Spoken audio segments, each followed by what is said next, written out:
Hearts Worldwide Ministry, dito po sa pamilya po ninyo, sa JIL Ministry. Muli po, narito po kami lahat.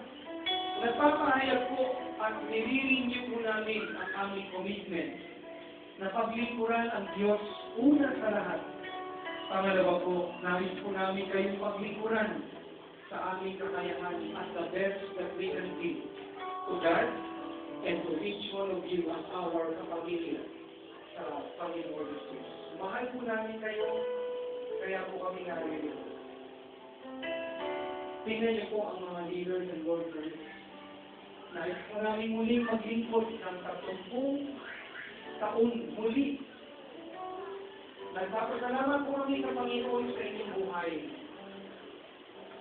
At narito po ang aming mga buhay upang maglingkod sa Panginoon. Siguro po masasabi namin, Lord, 30 more years of leadership, 30 more years of extravagant worship, 30 more years that our hearts belong to God. And that we want to serve again for another 30 more years of serving God.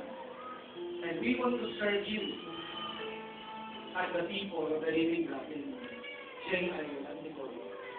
Mabuhay po tayong lahat. Mabuhay po ang leadership ni Kuya Ed.